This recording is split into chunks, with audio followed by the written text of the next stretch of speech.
Coming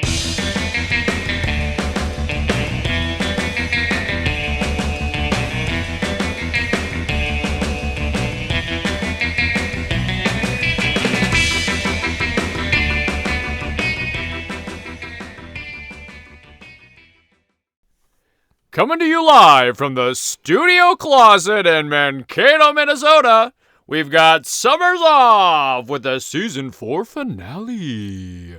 Your host this week, Rachel Hudson. Hey, everybody. So good to see you today. You guys look beautiful.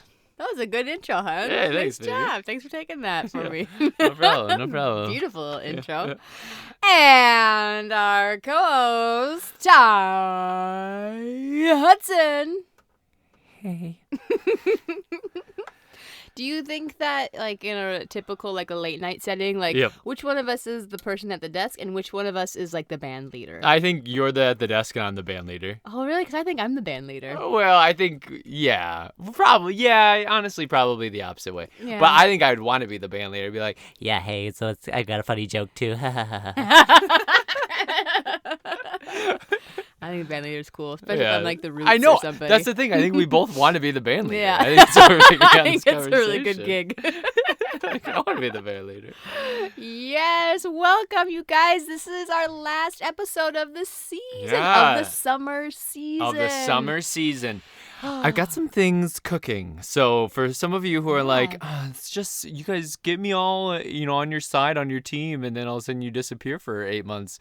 I've got some things in the works, so keep your eyes peeled and your ears open. Oh, very good. Very good. Loved how you did that Yeah. there. Yeah. This has been a good one. I've really enjoyed this season, even though, listeners, we kind of like hinted at this, but we were apart for a good chunk of the summer. We broke up in the middle of the summer. We just took a little space. No one was in trouble. We just took some time and some space. I honestly, coming into the summer, I really thought that we were not going to be able to make that work. Really? Well, because you were just going to be home once a week, and I thought, gosh, like the one day you're home, are we going to have to movie and podcast the same day? But, a little production magic, and we did it. It's so true. And we put so many of these in the can right before the beginning of the summer before I had to leave. Mm-hmm. I think that helped big time.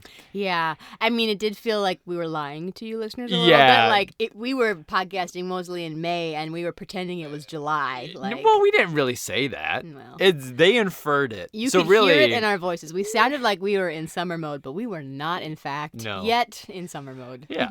So, but I think this episode this season goes down as my favorite season of the podcast Your so far. favorite season? Yeah, I think it gets better and better. Aww, I really do. Yeah. I think it's fun. I think we really hit some strides in some of these episodes. Have some of my favorite episodes of the whole season. It's been a great one. We enjoyed ourselves. And that, listeners, no offense to you guys, but that's really what matters. Yeah. Is that Ty and I are having a good time doing this, but we appreciate you coming along for the ride as well. We recently, I attended a seminar about advertising on podcasts, and they were talked about numbers so much, and I was like, dude, if we did this, no more ladybugs, no more Spice World. Like, there are movies that we could not do anymore if we did advertising. I was like, we're not going to do it. Yeah. There's just, and maybe you guys don't care. Maybe you're like, hey, I haven't seen that movie, so I wish you would pick movies that were more popular. But this is a thing. It's a love activity that we do together that's like the representation of our marriage, and I'm just not willing to give up on those random quirky ass movies that we do sometimes. Yeah, advertising does put a bit of a pressure on it. There's to a stress, have a strain. Yeah, I think so. So just to keep it light and fun, we're gonna keep coming to you ad free. Ad free, baby. Now, if you want to put a little chunk of change in our pocket, I'm not gonna stop you. Yeah, I mean, we don't have a means to do that. But... No, I'm just kidding. No one pay that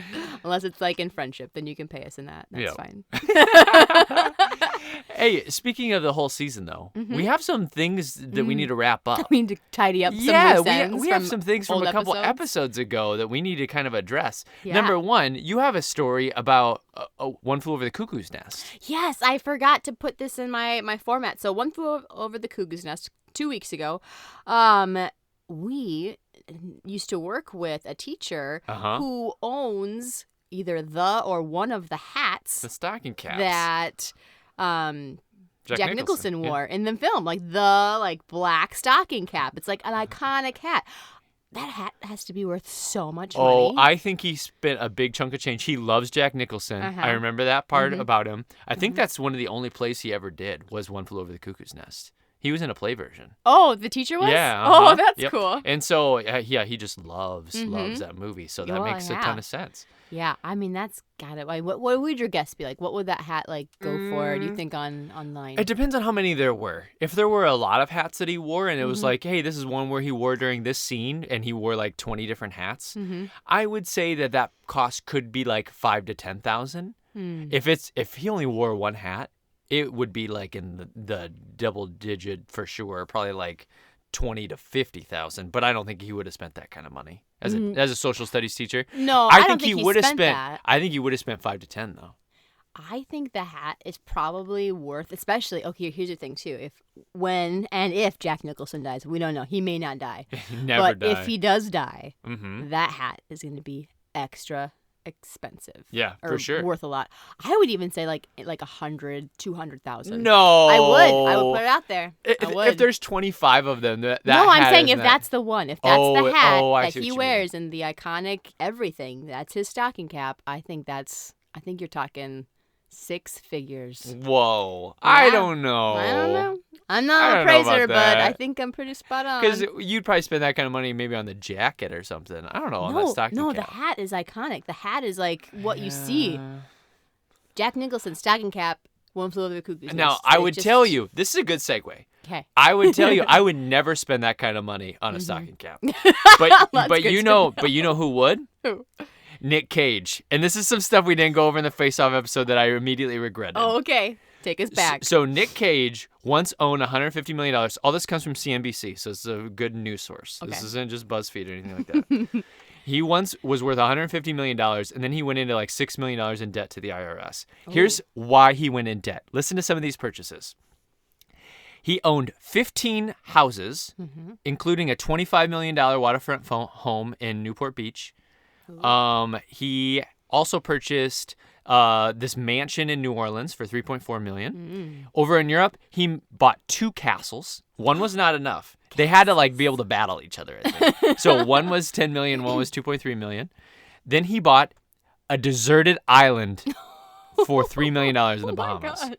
And then he bought a 9-foot burial tomb. By the way, I'm just going through the article, A so if you're 9-foot following along, burial go for it. tomb? Yeah, it looks like a pyramid. Oh. Just showed Rage. Yeah. What? Looks crazy. Then he bought shrunken pygmy heads. Are those expensive? I don't know, but he bought pygmy heads. That's Okay. freaking weird. It is weird. Block that out. Now Block I that gotta out. edit that. Yeah, just go beep over top of it. He blew $450,000 on. Do you know the Shah of Iran? Like the Shah is like the leader. Yeah. So the Shah had this Lamborghini, and he bought it from him for Okay. $450,000. He had to have that one. He has a $150,000 pet octopus. He spent $150,000 on the first Superman comic, and then he outbid Leonardo DiCaprio for a 70-million-year-old dinosaur skull for $250,000, $276,000. Wow. So What a weirdo. people spend money on weird stuff. Hey, did we ever talk about our favorite Nick Cage films? Mine's The Rock. Mine's National Treasure. No, boo. National Treasure, washed up Indiana Jones wannabe.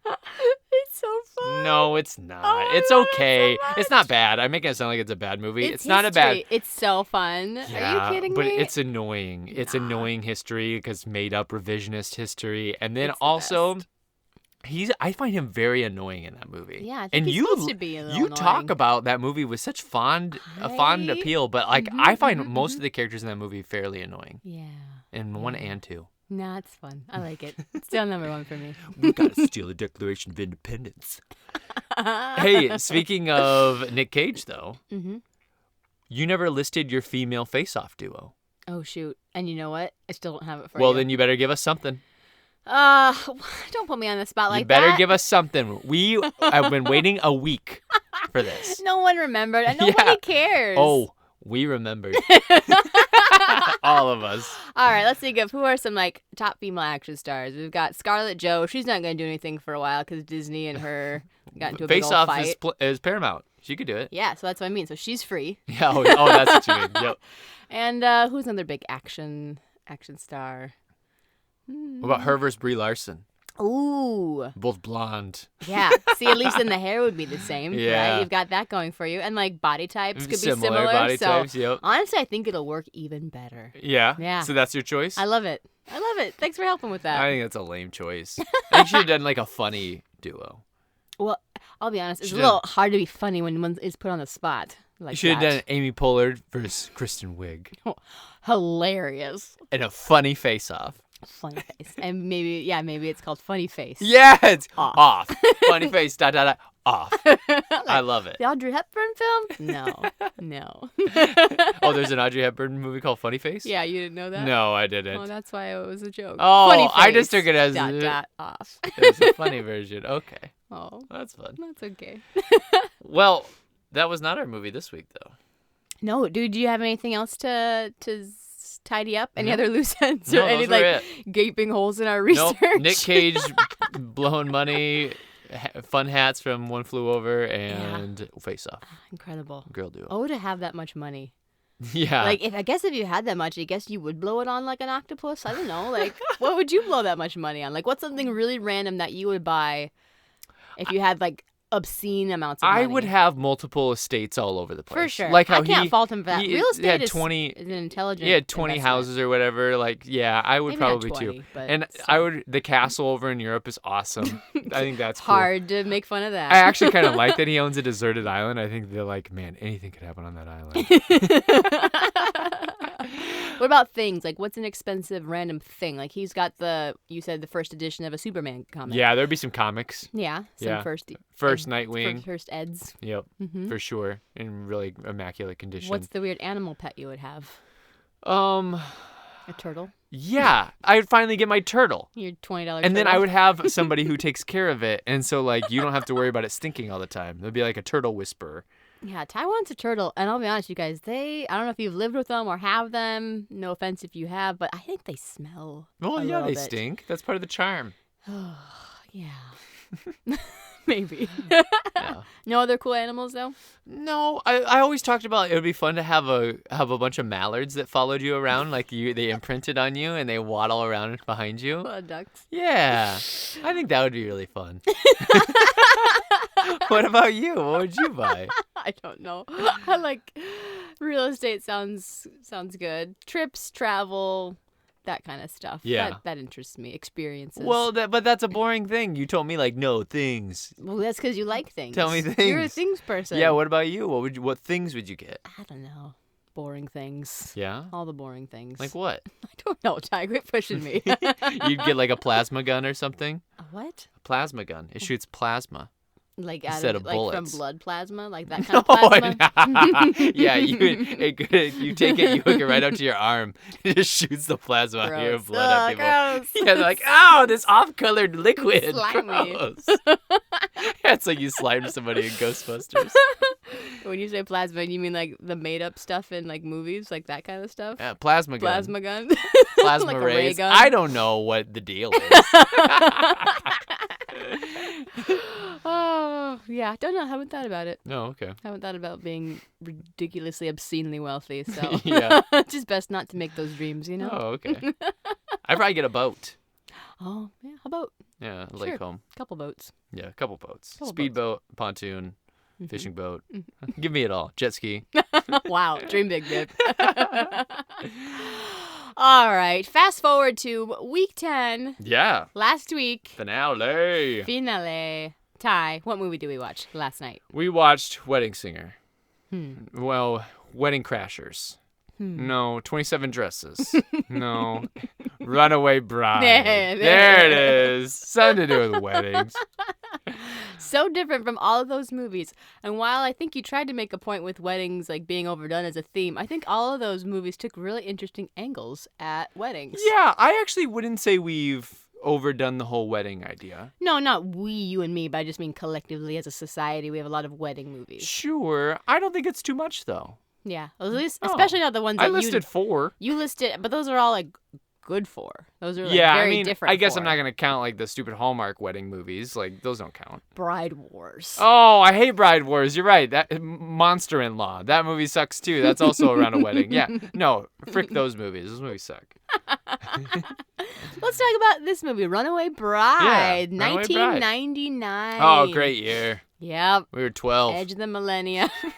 We were 6th grade, maybe 7th, depending on when it came out. Yeah, I think it was in the summer. So. Oh, so somewhere between 6th and 7th. Yeah. Exciting. You're right. Exciting times. Yeah. Exciting times. Ty, for those who maybe haven't seen this movie yet, give us a little taste of what it's all about. Okay, so Richard Gere does a column, and he's a newspaper journalist. His ex-wife is his boss, and his column is like pretty much angry male who doesn't like women. Like he says a lot of not derogatory things, but like he tells stories that paint women in a not favorable light. Yeah, a lot of like stereotype man-eater or some words. He just, I guess derogatory is fair. Derogatory works, I guess. Yeah, for sure. That's okay. So, yeah, he has this article that women just generally in New York hate and men kind of love. That's the perception anyway. Like construction workers are pulling out the paper and reading this article and stuff like that. And everybody at the bar is like, hey, when are you going to put me in your article? Sure. So he gets he gets fired because he posts this story about a runaway bride. He says like she's had like 8 runaways or something like that. He exaggerates the number, exaggerates the story because he meets one of her ex-fiancés. And the fiancé kind of embellishes the story. So he writes this stuff and they find out it's not true. And Julia Roberts sends a letter to the editor. And so then he gets fired. Yes. And then his whole thing is like, well, I've got to make her run away again to prove that I wasn't wrong. That I'm going to like go and I'm going to make sure that she fulfills her destiny and does not get married. Vindication. So, yep. And then I'll get my job back and everything like that. So a little vindictive of a plot. Oh yeah, for sure. For sure. He's kind of a dick throughout most of the movie. And then he goes there and he meets her fiance and meets her and all this shenanigans ensue, and then you wait to see if she's gonna run away or not. But while he's doing all this stuff and trying to investigate and like kind of push her in the direction of running away, they fall in love. And then we wait to see, will she run away on him or what's going to happen? So yeah, that's pretty much the rundown. Who are our 2 heavy hitters in this film? Maybe you already said We have a rehash of the duo from Pretty Women, Pretty Woman, Pretty Women, of Julia Roberts and Richard Gere. Yeah, the dynamic duo is back in action. And then you have side characters Christopher Maloney and Joan Cusack. Yeah. I was going to say Joan Rivers. Nope, not Joan Rivers. Nope. Joan Cusack. Yeah. Good, good secondary characters. I was going to call them supporting. There it is. Yeah. There it is. Some taglines. Oh, tags right off the bat. I always do tags off the bat. I know, and I always do them at the end. This is literally like maybe the 30th episode I've hosted, and I always do taglines after you do your synopsis. Oh, cool. Get with the program, Hey, that's Ty. awesome. Good for you. All right. Tell me if you like either of these 2. First one, Catch Her If You Can. I actually do like that one. Yeah, I like that one too. The next one is very specific, and it only works for a limited time. They're off and running July 20th.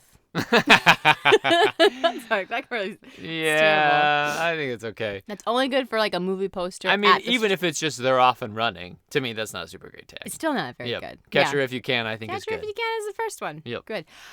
So there actually was a movie in 1930 by the same title, only called The Runaway Bride. Oh. Ty, what do you think kind of different shenanigans might be headed our way in 1930? In 1930, yes. She is hosting a bar or like selling alcohol, and then her running away is because she's always running away from the cops. And then he's like, oh, where's my wife? Where's my soon-to-be wife? And they're like, oh, she ran away to Boston now. She's selling liquor there. And so he catches up with her. And, interesting. Yeah, that's what's about. In some ways, you're not far off. The cops are involved in this, and there's also ties to some gangsters in this and like some stolen jewelry. But that's kind of the later part of it. Let me set this up for you. So Mary Gray and Dick Mercer elope, since Mary's parents are very wealthy and would never approve of this marriage. They go to Atlantic City and arrive in a humble efficiency hotel. Dick, her husband, is not impressed. Oh, not her husband. Her fiancé is not impressed and would prefer to stay in a fancier hotel. An argument ensues, and whether or not Dick should remain an idle playboy or go to work. Mary decides to call it off, but Dick refuses to let her, and he locks her in the room while he goes to get a minister. He forces marriage on her. That's how the movie starts. And then calamity ensues with mistaken identities and a stolen necklace and the cops, and it's actually very complicated. So I'll just stop there. But 1930, The Runaway Bride. Gotcha. Did you watch it? No. Well, let's talk about this Runaway Bride. Mm-hmm. So this was actually in creation for like almost a decade. Really? Yes, because they could. I know what you're thinking. You're like, what? What do you mean took by so that? long?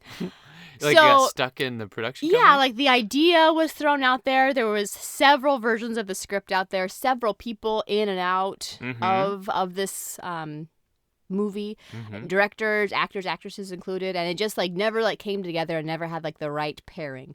So let me tell you a little bit about who some of the original cast could have been.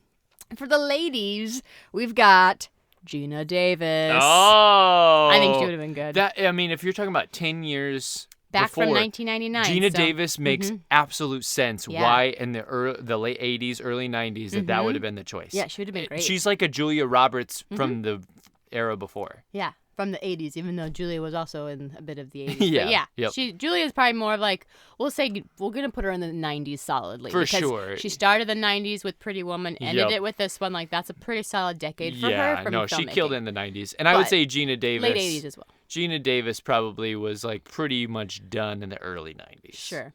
Demi Moore. Okay. Ellen DeGeneres. Oh, really? Yeah. That's a weird choice. That's kind of an odd choice. Sandra Bullock. Okay. She would have been a good one. Yep. And then Téa Leoni. I don't know who that is. You do. She is like currently in Madam Secretary. She's the lead in that.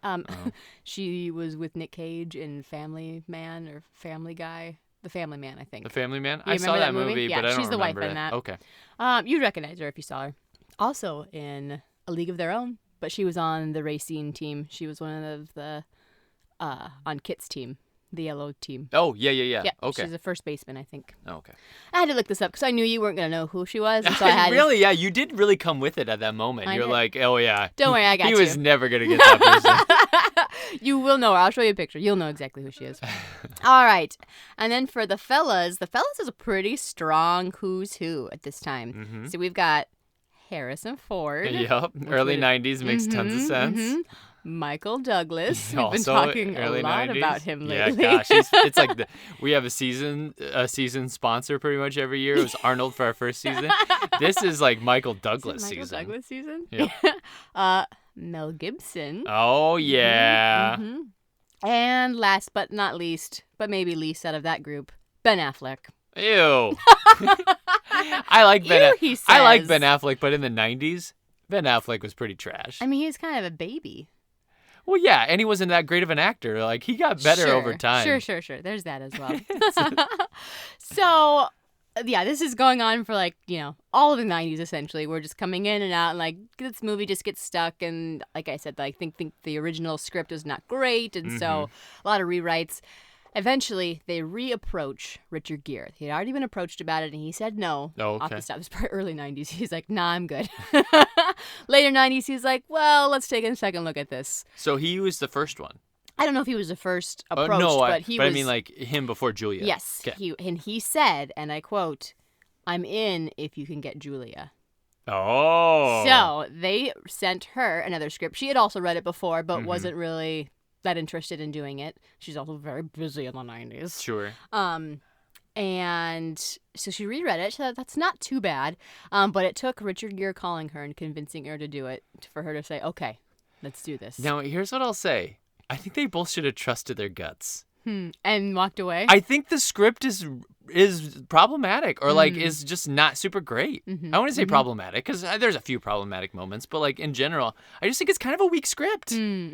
And it didn't give them a ton of opportunities to like showcase what they can do. It's lacking in charm as a written script. And they try to infuse it with charm. Yeah. But there's only so much you can do sometimes. Yeah. I think their instincts were good. They probably should have said no. Yeah. Interesting. Yeah, not to throw too much out already. Well, I guess in Ty's version, we're going to jump to the end here. Ty, what percentage did you get? All right, so here's No, that's good. And it's interesting. You're spot on as to like the reviews for this film. Oh, okay. That's what a lot of people came back to say. So, yeah. Okay. A little spoiler, I'll jump ahead here. You're not far off. Okay, cool. Good. But let's back and pretend like it's all great. And Yep. this is like the most beautiful thing you've ever seen. Okay, yep. So now we've got Gere and Roberts, and they're like, yeah, you know what? I think we need to get our old director back. They reach out. He did Pretty Woman? To Gary Marshall, director of Pretty Woman. They say, who can make this make sense? Who can do this with us? Let's get the dream team back together. Let's see what Gary Marshall is doing. Let's beg him to do it. Gotcha. I think that's really interesting from a power standpoint. It's like the two lead actors. Like they can be like, we want this director. Oh, like, but we're in star territory now. Yeah. Like in the 90s, like the stars run the show. Yeah. Like they can have more power like that. Yeah. Rather than back in like the 70s and stuff where it was like producer directors ruled the roost as far as what actors they would choose. That's interesting. Yeah, I didn't we're know in that the was star a thing. system now. Is that what In it's the called? 90s. Well, yeah.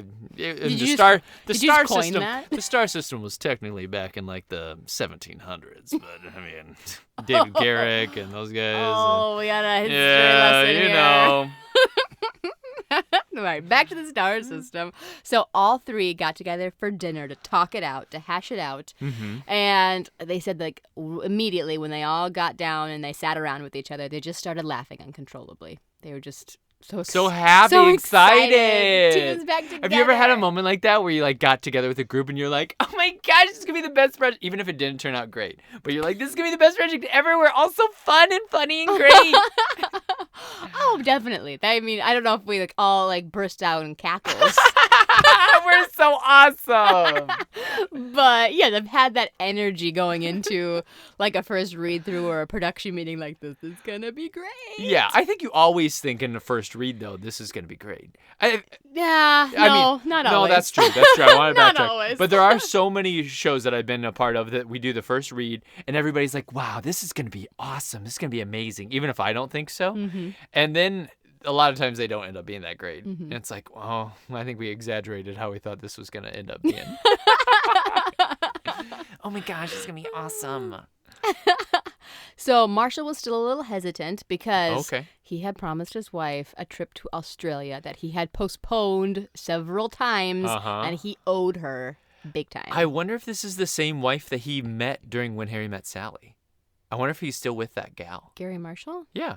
Well, why would Gary Marshall meet somebody in Harry Met Sally? Didn't he direct it? No, Rob Reiner directed it. Oh, I'm mixing him and Rob Reiner up. All right, are you ready for the trifecta? Yes. We've got Gary Marshall, Yep. brother to Penny Marshall, Marshall. ex-wife Wife of to Rob Reiner. That's what it is. I was like, something about this doesn't feel the right. trifecta. Okay, Rob Reiner was the manager in baseball. Girls. A League of Their Own? League of Their Own. Gary Marshall. That was Gary Marshall. Gary Marshall. Penny Marshall called in a favor because she directed it. She said, Yep. brother, I need you to come play the Brother. smart. Yep, brother. Brother, I need you. Brother, I need you. Okay, Gary that's Gary Marshall. Marshall. Rob Reiner did When Harry Met Sally. Yes. And him and Penny Marshall had gotten a divorce before that movie. Gotten a divorce. And then Who he met worked with, his wife. He met Okay. his new wife, worked with Nora Ephron. Nora Yes. Ephron is somebody else. Another name. Also in the quad. Wow. It's a who's who of rom-com It directors. is. They're all kind of interconnected. It's crazy. It Guys, really is. I'm sorry I got so confused, but I think some of you needed this as well. That was a really good refresher for It really everybody was. involved. I feel much better. Some other projects just to like while we're touching on Gary Marshall and who he is. So directed Pretty Woman. That's his big tie to this movie. But also, I think we maybe talked about him in other episodes. But Happy Days, Yep. Laverne and Shirley, starring Oh, Penny Marshall is yep. in that. Overboard, Okay, yep. Princess Diaries. Oh, yeah. We did talk about that with Princess Diaries. And too. then all of the day movies. Valentine's Day, Mother's Day, Oh, New he Year's did. Eve. Oh, those movies? Those movies are terrible. Yeah, he did all that was those all Gary movies. Marshall? Yeah. Well, he should be ashamed of himself. Well, I don't know. But yeah, he is kind of like a big rom-com dom here. So he was a little hesitant still because he promised his wife a trip to Australia. So they started doing like a little read-through, and instantly again, Julia and Richard were just so great. And he's like, okay, let's do this again. So he said, wife, guess what? Guess what? We're not going to Australia. We're not going to Australia. The bride is walking down the aisle. Maggie Carpenter is walking down the aisle. Seems very confident in her approach. She's at the first pew. The bride seems to be a bit hesitant. She's turning. She's turning in. Oh, she's running. Where's she going? Lock the door! She likes to dump grooms right at the altar. Plows down the aisle, knocking old ladies out of her way like the running of the bulls in Pamplona. So they eventually did go on their trip to Australia, but not before he had to cast almost half of his family in this film. Oh, so that's why whenever you'd be like, hey, look at that person. Look at that person. You were trying to point out marshals, weren't you? Yes, I was. So it even said in the beginning, too. So his son was the second unit director on this. Yep. You saw it. 'Cause I think did. his I was last like, name another Marshall. marshal? Yeah, they all have the surname, so it's kind of hard to hide behind that. But he also played the hotel clerk in the film. Okay. The one with like the VR set. Yeah, and then who has like the camera later on in the movie? Oh, and yeah, it, like, he did falls do that. down Yep. and hold the camera. Oh, that's right. That was kind of a dumb thing. Pretty clowny. Yeah, for sure. I actually thought he was super annoying. His daughter, Gary Marshall's daughter, played the blonde friend, the cousin / bridesmaid, the one who kind of runs off with the coach at the end. Yes. Yeah. Yes. That was his daughter. So she Okay. had a little bit more substantial role. Yep, for sure. I thought she was all right. She was all right. And his wife got to play a character in the dress shop, in the wedding dress shop. Okay. She didn't have any lines, Uh-huh. but he owed her because she was in Pretty Woman and all of her stuff got cut in Pretty Woman. Dude, how mad okay, I want to play that hypothetical game. You are in a movie I directed. It's Pretty Woman. Okay. Or a movie like Pretty Woman. Sure. I put you in there and you're super excited. You're like, oh my gosh, I'm going to be in this movie. This is going to be great. And then the movie ends up being awesome. Only, I have to tell you, hey, I had to cut all your stuff. How mad would you be? Oh, I would be really hurt. Yeah. I guess it depends on like what I did though too and how big of a role. I think she was a very small role. I think she was Sure. like in one of the shops at one point, but and whose job is it? Whose role is it to edit? Like is it director? Is it editor? I mean, the Is that a editor does, and thing? the director's usually in the room too. Yeah. Yep. Yeah. So it would be a bit of a division. For sure. Oh, but yeah, eventually she signed off on it. Cool. And then she got to have her couple minutes on screen, so good for her. Yeah. The last person, a dear friend of Gary Marshall, Hector Elizondo, who played the role of Fisher. And this Fisher is the new husband of Richard Gere's ex-wife. Oh, boss, he's in other things. Yes, he's in a lot of things. Yeah. In fact, he is such a longtime friend of Gary Marshall that he has been in every single movie that Gary Marshall has made. Oh my gosh. Every single movie. He was in Pretty Woman. He's in this. He was in Valentine's Princess Day? Diary. New Year's He Eve? was in all of those. Yep, he's got I credits actually in all remember of him them. in Princess Diaries. Yep, he's Yeah. kind of an assistant. Uh-huh. Yeah. Everything. Whoa. Yeah. How freaking awesome would that be? I mean, that's kind of great. And, like, knowing that, like, you don't have to worry where your next job is coming. Like, Gary Marshall, you making a film? Cool. Yeah. Make me... And he makes him, like these great little roles. Yeah, for like, sure. He gets like a nice turn. Mm-hmm. Yeah, often. Uh-huh. So, I think... Yeah, I thought he was pretty good in it. Like, his character made sense to me. Like, I'm friends with my wife's ex-husband. It looks like they were probably friends beforehand. Yeah. And then, but they're still friends or whatever. But he's like funny and he like is, I don't know. That's a cool turn. Yeah. I Good love for the him. size of his roles, too, in all those films. He kind of always... He's not oversaturated. Sure. I would say he can do like a lot of like little stuff like that, and then just make good money. I bet. Mm-hmm. I bet. Yeah. So on set, it was very relaxed and very lovely. That's why they kind of set it up the way that they did. I think they needed more tension. Maybe that's it. Maybe it just like was too Iron lax. sharpens iron. It wasn't stressful enough. You couldn't feel it. You couldn't feel the tension on stage. Marshall actually noted that he thought that this is one of the funniest things that Richard Gere has done in a while, just because Richard Gere was the funniest? That he had funniest he had been in a long time, because he was much less cautious than he was when he directed him in Pretty Woman, because he was still so young and so new. Not that young, but yes, he was so new in his career. His character just didn't call for a lot in Pretty Woman. Yeah, but he was much more willing to like be funny and just be goofy. Did you find him very funny? I found things funny. I found instances funny, situations funny. Yeah. I mean, I would say he's charismatic, but I would not say he was funny. Mm-hmm. I would not say he was very comical at all. Yeah, it's hard to think of like compared to what. Is Richard Gere ever funny? I don't think so. Ever? I don't think so. Yeah. I don't think he's a very funny human being. I think he's charismatic and charming, and I think he's a good actor. I'm not saying he's not a good actor, but I don't know if I'd ever call him funny. Yeah. He never made me laugh. Never? No. Definitely not. What's your favorite Richard Gere movie? No, probably Pretty Woman. Yeah? I think he's super charming in it. And the fact, I haven't listened to the musical yet, but that excites me. I'm like, I'd like to play that guy. Pretty Woman was on my list for him. I also like him in Chicago. Maybe that's blasphemous. He's but good in I Chicago. Do like him in Chicago. No, he's good in Chicago. I think that movie is super overrated, but he is good in it. Well, he won a Globe for that, and then he was also who cares? He was nominated for SAG as well. Okay, legit. But unfortunately, he did lose the Teen Choice Award for Choice Movie Villain that year. For Chicago? Would you say that Billy Flynn is the movie villain? No. I would Definitely say not. Nobody's a villain in that movie. No, I think they're all not They're anti-heroes. Yeah. Yeah. They're all three anti-heroes. Anti-heroes. I think that if I had to make a villain, it's Renee Zellweger. Sure. She's the villain. She's the villain. And Velma's the antagonist, but she's the hero. Yeah. Yeah. Nope. He lost to this movie villain in a comic movie around that time that did not do very well. 8 Ball and Daredevil. Wait, Colin. Yes. That's what his name is? Yeah. Yeah. How did you know that? I was just thinking of the time period. I was How like, did you know around that? 99, 6th grade, 7th grade. That's that Daredevil movie, I bet. Oh my gosh. I barely gave you any hints on that. Boosh! Nailed it. I was really impressed with that. Yeah. Yeah. That's who beat him out. 8 Ball. 8 Ball. Colin Farrell in Daredevil. Yep. Wow. Some fun facts about Richard Gere.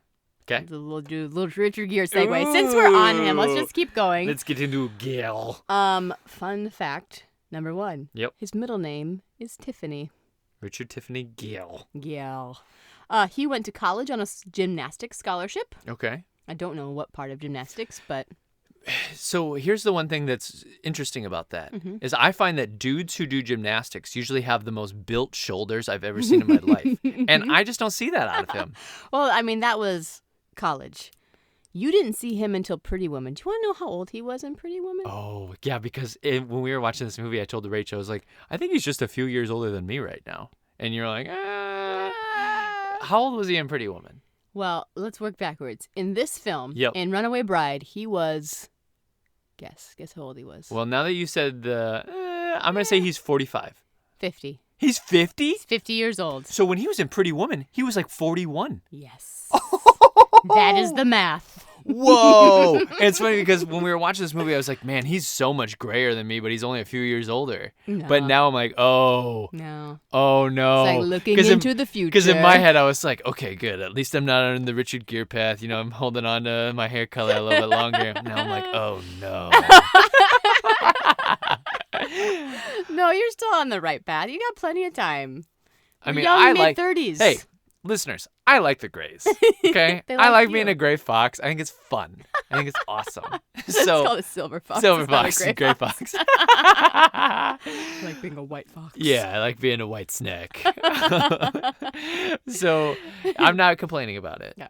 But I would like it if I'm on like the Richard Gere path or a little bit behind it. Yeah, maybe I a don't little want to bit be ahead of behind. it. No, you don't want to be ahead of it. Yeah. Although he still has his hair. That's so... the Taylor Lautner? Is that his? No, Taylor. Who was the guy who was on American Idol who had like gray hair? I just want to go back to Taylor Lautner of the Twilight franchise. What about him now? You don't want to be on his hair No, trend? I mean, I'd be on his hair trend. The Taylor guy who won American Idol. Yeah, I don't know his hair. And he had completely gray hair when he was like 28. Yeah. That's what I don't want. No. No one wants that. I just spit. So gymnastics, I mean, it's been a lot of time. If he's Pretty Woman, like his like big breakout movie is 41. Yeah, that's true. Like, He could lose those. He could lose those easily- shoulders. It's been 20 years. Like, yeah, he maybe doesn't look like a gymnast anymore. Give him a break, Ty. I wonder how much he was in before Pretty Woman. Not a ton. Yeah. Not So a he's ton. a late bloomer. He's like a Paul Giamatti. He's a late Yeah. bloomer to the career. Yeah. I'll get into some of that. He gives us Not a hope. lot, but a little bit. A fun fact, he was in the London version of Grease early Okay. on. So he's a singer. Yeah. Do you know who he played? I don't. Oh, I don't. okay. It didn't say when I Googled it. Yeah. Couldn't find it. He got in a fight with the Italian Stallion. With Sylvester Stallone, they fist fought? Yep, and it got him kicked off of the movie The Lords of Flatbush, the 1974 movie, Lords of Flatbush. 74. So this is real early. Uh-huh. This is like. So It was kind of a greaser film, so it makes sense Okay. because he was in Greece. I wonder if Stallone had already done Rocky or not, because that's right around that time. 74. Because remember, Stallone wanted to be in Godfather. Mm-hmm. That was in 70 or 72. I think Okay. 72. And, And then he he did, and then that decided he inspired wrote him to that. write Rocky. Yeah. So I wonder where we are. I bet in it's that timeline. before. Yeah. I bet it's right before. But how cool, Richard Gere. Take it to Stallone. Yeah. I'm not afraid of you, you big fought him. bulky monster. He lost his job, but he fought him. So Yeah. good for you, Now, man. how would you feel? I lost my job, but I fought Sylvester Stallone. I mean, what was the job? Let's say it was just like I was an extra, like it wasn't anything big. Worth it. Yeah? Did you get your butt kicked? I don't know, but I fought him. Yeah, you did. You got your butt kicked. No, I would say I would have gotten my butt kicked, but somebody broke it up beforehand, and we just each got like a punch in. Nice. So you got one in, though. Yeah, I got one in. Yeah. I don't know how good it did, but I got one in. I got one in. He is a descendant of Mayflower pilgrims. There was no Ancestry.com, so like he really had to like keep a lineage at this point in time. Did. He's Someone like, had to know. yep, there they are. The Puritans. He was voted sexiest man alive by People magazine in 1999, which is the year of this film. Whoa, he was sexiest man alive at 99? At 50 At years 50 old. years old? He was the sexiest man alive. Everybody, here's one thing I've learned throughout time, my time on this planet. Everybody has daddy issues.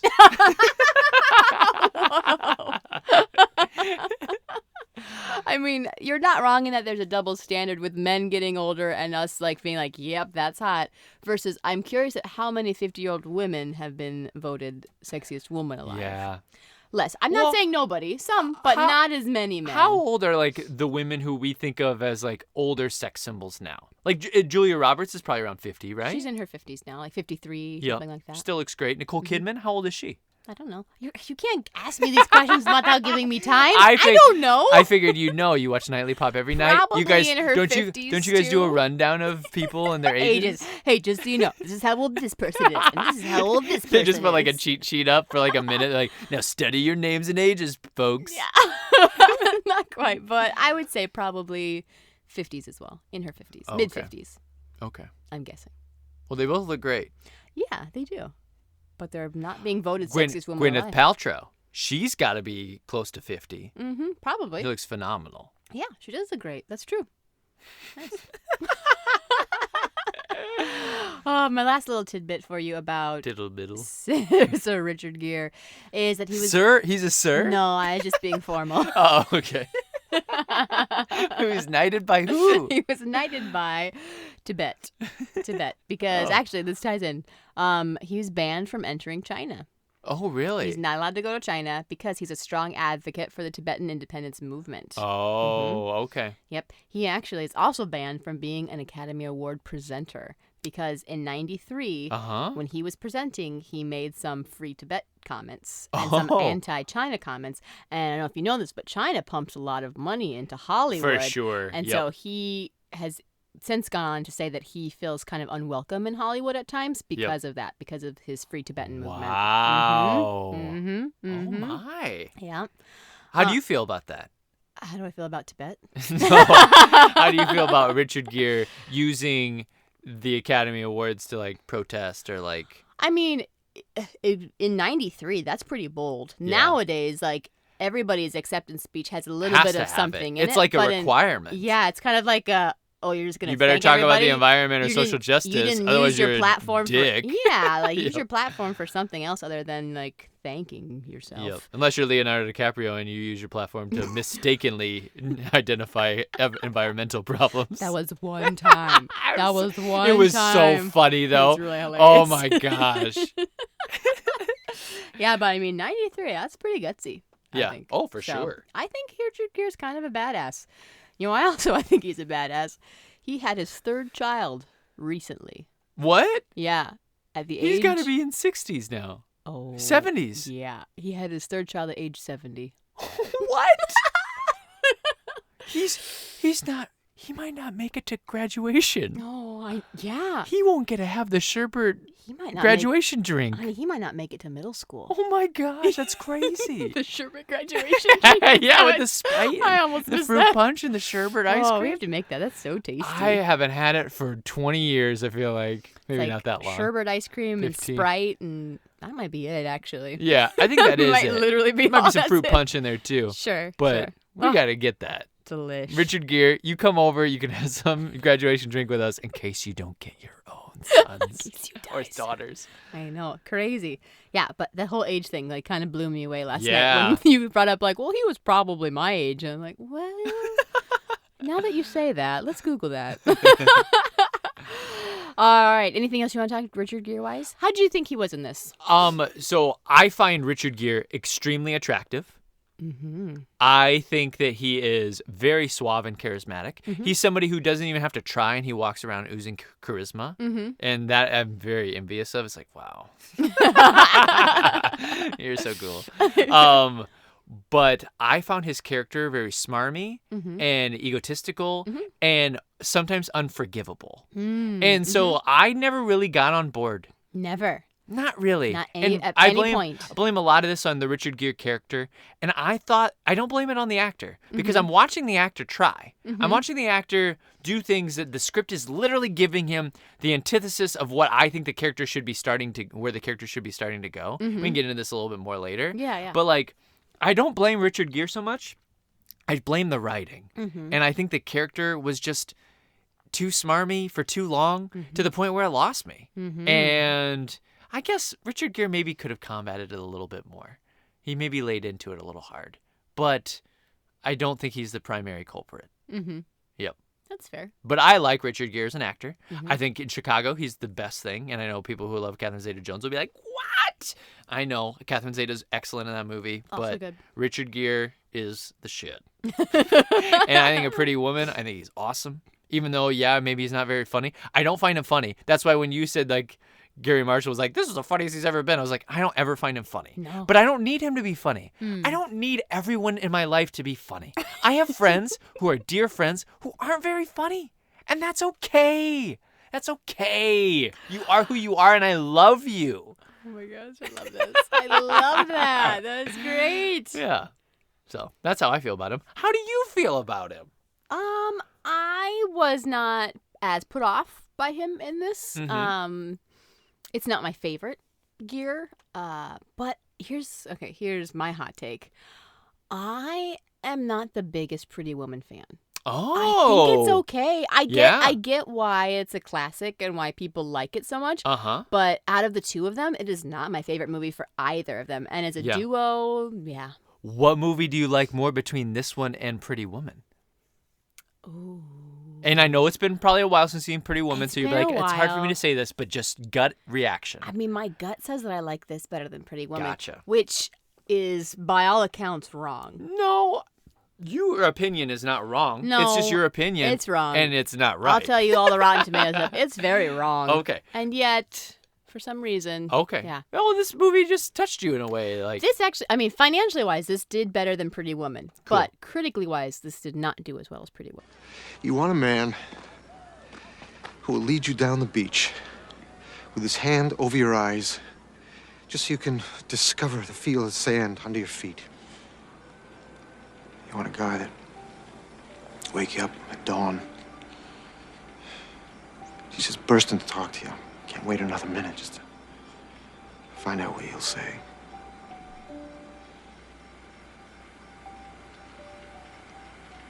Am I right? okay. So I'll just I like leave that there. Sure. I like Pretty Woman a lot more. Yeah. And I find Pretty Woman more charming and funny. I think Julia Roberts is more funny in that one than this one. But I liked her in this one. Well, sorry. Let's continue on. Don't be sorry. Don't be sorry. Let's continue on. I always jump the gun. You're segueing perfectly, just beautifully. To Julia Roberts? Yes, that's what I want to talk about next. Let's talk about Julia Let's Roberts. talk about Jules. We talked Julia. about this a little bit when we did Notting Hill, but like, Yep. just and maybe it's changed. Tell me your fave Julia Roberts film. It's Go me. start naming Julia Roberts movies. Well, mine is My Best Friend's Wedding. Yeah, oh, she's so good in that. She's She perfect is in it. really good in that. Because my first inclination is to say Pretty Woman, but then when you say that movie, I'm like, wow, she is really funny and really good in that movie. Yeah, it's between that and Pretty Woman for me. That she's makes her sense. at her most charming. I like her a lot in Steel Magnolias as well. Sure. I've never seen Mystic Pizza, so I got to put that on the list. Okay. That's kind of like number one for her. Oh, is it? Yeah, Mystic like, Pizza It is? was like their earliest. We one of her earliest made a films. joke about that movie and like pretended to make a plot for it. She was like a witch making pizza or something. Ghost Pizza. Yeah, Ghost Pizza. It's like Ghost. We're way off. Yeah. Aaron Brockovich. She's very good in Aaron Brockovich. Yeah, she's good in Aaron Brockovich. It's not a movie that I'm ever going to revisit ever again, though, you know. She's gotten 4 Academy Award noms, and Never won? no, she won for Aaron Brockovich. Oh, she did one for Aaron Brockovich. Okay. I can't think of all the other noms. Some of them were probably supporting. You know what else? What she was in? Eat, Pray, Love. Eat, Pray, Love. I should put. You've never seen that, I bet. Never seen Eat, Pray, Love. The film is fine. The book is great. I wonder if we should do it just for that. Maybe. Just for what? Just to talk about the book. Oh. What else? You're saying August Osage? August Osage. She was Yep. in that. She was good in that. Yeah, she plays the older daughter. Yeah. Yeah, so she's good in that. she was good. Yeah. Continue. She is one of the most bankable leading ladies in Hollywood. Obvious. Like Yeah. you didn't know that. Guess how much her films have made altogether? Whoa. Like worldwide. Like if you were just gonna throw out like a crazy number, what I'm going number? to say this is going to be nuts. Ready. $3 billion. $3.8 billion. Yes. Woo! That's how crazy nuts it is. That's how much money her films have garnered. Sure. What? Yeah, and It's insane. I'm sure there was a point in time for like 10 years where she was the highest grossing female actress For sure. in Hollywood, right? For sure. She actually, you wouldn't guess this film when she broke the bank for the first time, but she once made $25 million for a film that she made in probably the early 2000s, and it did not do well. Not that well. Yeah. It was okay. You but don't it did. remember the movie? Yeah, I do. Oh. It was Mona Lisa Smile. Oh, yeah. Did you ever see that one? I do remember It was just whatever. the trailers for it. Yep. She made an unprecedented $25 million for that film. Now, to put this into context, Mm-hmm. Scarlett Johansson made $20 million flat rate for doing Black Widow. And then she has the incentives with the box office receipts. So we'll see Sure. what she ends up making. But she started with a flat rate of 20 mil. Gotcha. And she might end up, she'll surpass that 25 for sure. But I mean, that's also 20 years later. And so, like, I know. to show you, like, the money she was making at the time was super good money. Well, yeah. Let's put a For- caveat. for a Let's put a gal. little star on that Yep. for women. And Yep. did we talk about this early on in our podcast? Like we did Yeah, a whole we segment. did. On We did a pay segment. We and did the women. highest 10. Like ScarJo would on the men's list fall down to like I think she's number 5 or 6 or I something think like she's that. like 8 or 9. Yeah. I think she's like top 10, but like later end of top 10 and some of the best people makers. who make like a crazy amount of money, and it's granted it's not all just on box office sales. No, it's not some just of it their... like George Clooney had like his tequila and his Nescafe. yeah, and so like there's other things they're doing. Sure. But like yeah, people like Clooney, you're like, why would Clooney make more than ScarJo right now? And There's Sandler no reason for is that. like maybe number 4. Oh, Adam Sandler made a stupid contract with Netflix where he makes those trash movies and gets paid just so pools full of dollar bills. It's crazy. Pools full of bills. But you know what? It hasn't changed him because he still dresses kind of like a slob. Yeah. Which I kind of love that about him. And I'm sure in his movies he's still playing opposite of both Jessica Biel. The hottest woman and, in Hollywood. yeah, Brie Larson, and everybody's fighting over him probably. And... But yeah, so Jules's net worth is $250 million. Okay. 250 mil? Mm-hmm. That's her net worth. Now, is that because I just said Nick Cage was worth 150 mil. I know. And then he went into debt because he bought all those crazy things. I wonder what her crazy things What are. are her crazy things? Yeah. I don't know. That's a good question. Some castles. Yep. She has been People Magazine's most beautiful woman. How many times would you guess? I was going to guess 3. More. 5. Yes. 5 times. That's the record, by the way. Wow. 5 times. She is stunning. Is she? She is so beautiful. Continue. You're going to say, is she what? Is she People Magazine's 5 times beautiful? Yes. Yes? I think so. No matter what? 5 times? Well, I'm just trying to think in that time period too, like who's competing against her. I don't know. I think you gotta throw other people bones. Yeah, that's true. Even if they're not, like. Yeah, you should throw other people bones. That's I love true. the idea of as she ages, as women age, like continuing to win it. Like she should still win it when she's 50. I think that's great. But I don't know if it needs to be your 5th time winning it. Maybe it's like your 3rd time, and we stop at that, and then it's like, no, okay, you're right. you're done. 3 times sounds about right. Yeah. Yeah, because I mean, how many times has Brad Pitt won the guy side? I don't He's know. probably won 5 times or more as That's well. probably true. He probably won like 8 years in a row. Yeah. So. And he should have. See, and I would Look say at him. throw some people some bones. You're right. We gotta mix it up a little bit. No. Or maybe we should just stop that. I don't know. I'm conflicted about it. What do you mean? Stop the hottest person of the year? Yeah, I don't know. So Why? I was telling Rach that if I ever run for political office, people will pull up these podcasts and be like, look at how much you talk about how attractive people are all the time. And I would say, I do to guys and girls. I just told you how hot Richard Gere is. And now I'm going to tell you how hot Julia Roberts is. He is an equal opportunity offender. Yep. Doesn't matter who you are. I'm going to talk about how hot you are. He, she, they. Doesn't matter. I think she's so gorgeous, Rach. And you look a lot like her. Oh, and there were babe. moments in the movie where I was like, oh my gosh, I feel like I'm staring into my wife's mirror right now. It's Oh, crazy. Hi, bun. It was crazy. Sweet. Was it maybe when she made the platypus face? Was Yeah. was that a moment? I made Rach make the platypus face, and then we kissed while she was in the platypus face. If you don't know what we're talking about, watch the movie. No, the big one that I got was when she was walking down the aisle.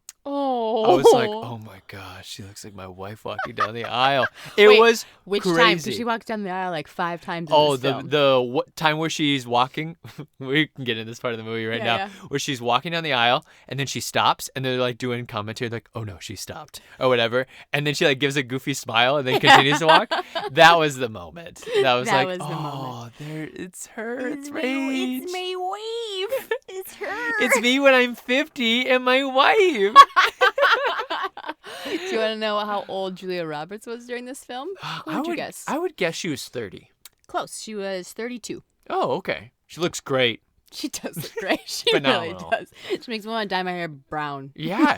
And the brown looks The terrific. brown looks great on her. Yep. So I think like, okay, yeah. Yeah. Oh, she wore the cutest flannel during the movie too. She does. And she She's dressed a little up rough around the edges. at It's the- real cute. Yeah, she wore overalls and she was working on stuff at one point. Mm-hmm. She wore to the baseball game. She had like a cowgirl hat on, Mm-hmm. and she was so cute in almost every outfit. And I was just going crazy. You fell under her spell too. Oh, for sure. You know I would have. She's at the hardware store, and this chick is working with me at the hardware store. I'd be like, you look like my wife, and you're at the hardware store helping me. Oh, my God, I'm falling in love. Oh, babe. You're so sweet. You made me blush. Okay, Okay, a couple more random facts about Jules. Yeah. This one is crazy. And again, don't fact check me too closely on this. But You heard our listeners. Do not fact check whatever you her. do, don't Google You keep this. your fingers to yourself. Get them off that computer. MLK. Have you heard of him? Martin Luther King, yes. Yep. He paid for her doctor's bills when she was born. What? Let me tell you a little story that I like to call. So, Julia Roberts' parents owned a theater school, like a theater art school for kids. In where? She was born in Georgia, but somewhere in the that South. makes sense with I MLK imagine. then, with Georgia, yeah. Yeah, so MLK and Coretta Scott King, their daughter, I didn't write her name down, went to that school. Oh, she's a theater kid. She's a theater kid. MLK's daughter's a theater kid. I don't know if it was like a school or just like an after school classes thing or a summer thing. Yep. Anyway, she went there, and then according to my sources, they paid the family back by paying the hospital bill when Julia Roberts was born. So it was like, hey, you guys don't worry about paying for tuition or something like that. We'll just figure it out down the road. And they're like, hey, we'll pay for the daughter. Yeah, I don't know that. This was like 2 sentences on Wikipedia, so I could have gone down the rabbit hole and kept searching that, but I didn't. But that's listeners, go figure it out and then chastise Rach in the Facebook group. But that's the gist of the story that they webbed. Weaved the web. The webbed were weaved. The web of lies. Here is not a lie, though. This story is pretty crazy. I think we talked a little bit about this again when we did our Notting Hill episode, but I think I paused us because I said, no, wait. We need to talk about this for the right movie. Wait. No, wait, Rach. Don't say any more, I said to myself. You shut your mouth. You shut it. Julia Roberts was a real-life runaway bride. No. In 1991. Really? Yes. So Pretty Woman came out around that time? Yeah. Okay, so she was a big star. That's what I'm saying. Was she a moderate star like in Steel Magnolias, or she was a big star? She was a big star.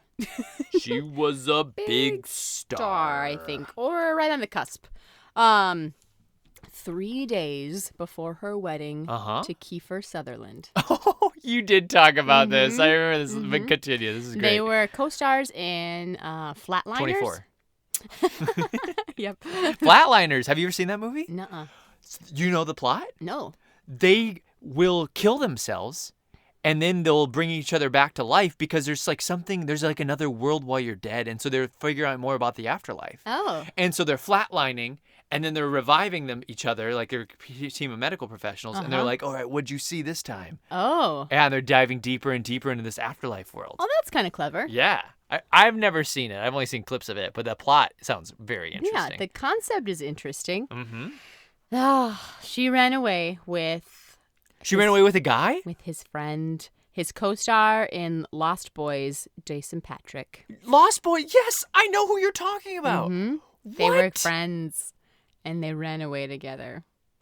Oh, my gosh. What? They went to Ireland while production started on Hook. Uh-huh. It was around that time for her. Yep. Oh, she's so cute and hooked. She's really cute. Oh, Tink is so cute. But they ended up, and then when they got back, they made their relationship official, but then they broke up in 2002.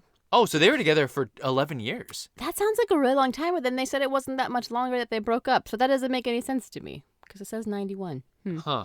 So, okay, she's with Kiefer. Kiefer's buddy with Jason Patrick. Yeah. Jason Patrick, she runs away, like at her actual wedding? Do you know? No, 3 days before. 3 days before. 3 days before. They just go to Ireland. They go to They're Ireland. like, they run away let's to get out of Ireland. here. Let's run away to Ireland together. Mm-hmm. They do. They come back. They're like, we're together, Kiefer. You're effed. Yeah. Yeah, pretty much. And so obviously they were, separated for a bit. Sutherland and Patrick weren't friends anymore. But I think that it's 20 years passed and they didn't talk. And eventually Sutherland and Patrick did talk. Oh, okay. And in an interview in April 2021. Oh, my gosh. They did together. Kiefer, they were friends again. And they kind of talked about it a little bit. And Kiefer said, you fall in love, you fall in love. There's nothing you can do about that. She's an extraordinary person and he is too. So he's really kind of chill about it. Kiefer is so cool. Yeah.